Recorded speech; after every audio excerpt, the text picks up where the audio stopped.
Hello and welcome back to another video. I hope those who have watched the first and second part of this series will enjoy this part. If you haven't seen the first two, I will link them in the description.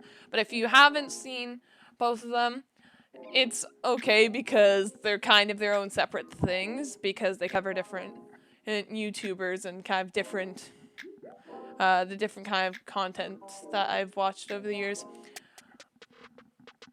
This one will be talking about LDShadowlady and CaptainSparklez.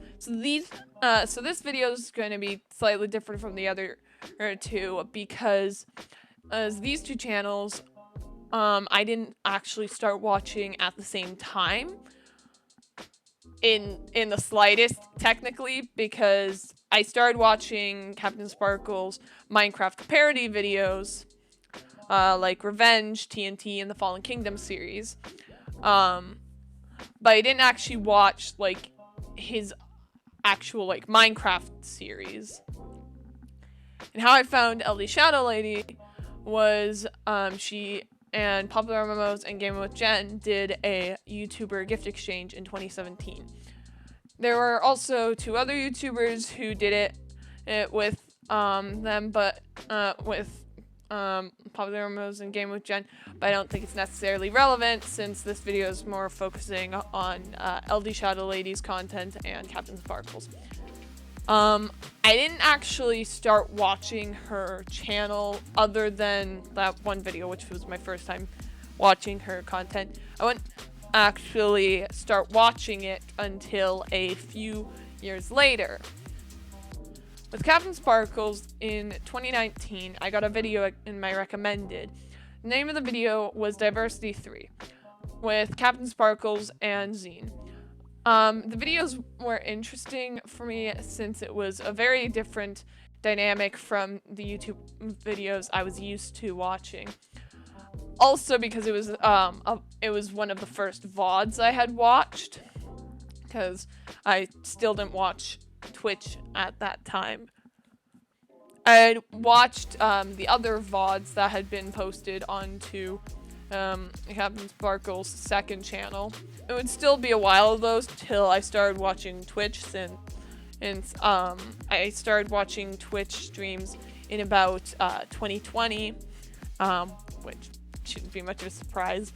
COVID kind of limited what you could do in spring of 2020.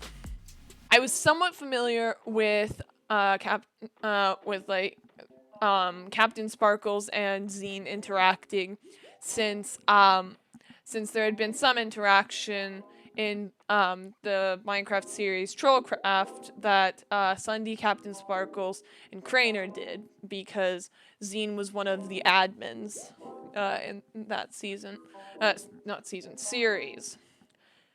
CaptainSparklez was also in the Pixelmon series that Sunday and Craner had done.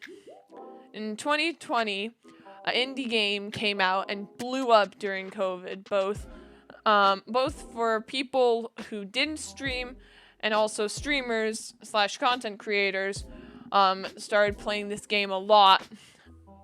The game was called Among Us. The game made me kind of excited to see streamers playing it since a bit before that, me and some of my friends had played it before. It had really blown up, so it felt really cool to play a game that became so popular before it blew up. Since I hadn't really played a game like that. And after that, in 2021, how I rediscovered LDShadowlady's content was when she started playing on a server called Empires. Since I had gotten really into the Dream SMP and the Origins SMP, I saw this new SMP and I quickly clicked on the video. And the different type of storyline from the Dream SMP also more focused on building empires and making these gigantic, like, projects.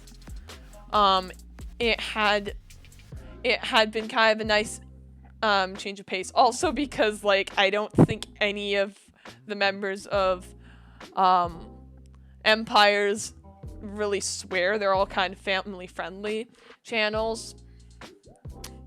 But I started watching some of the different perspectives on the server, which were Scott Major, dang, that's a long name, Gemini Tay, and Shovel. Each of them had a very different story. My favorite was probably Shovel's, but that's kind of that's kind of more to personal preference because I really like wolves, and she had like an army of them. So I still even now, a year later, watch some of LDShadowlady, Scott Major, Gemini Tay, and Shovel's videos. I've noticed that even though some OG Minecraft YouTubers have continued to make content, there are still a number of YouTubers that I used to watch that stopped uploading or just rarely upload anymore.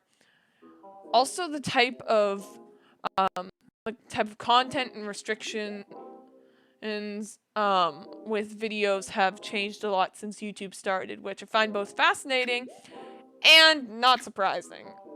As the platform grew and more types of content were created, different guidelines and restrictions had to be put in place for both the businesses that the content came from, well, some of the content came from, as well as for the content creators and viewers.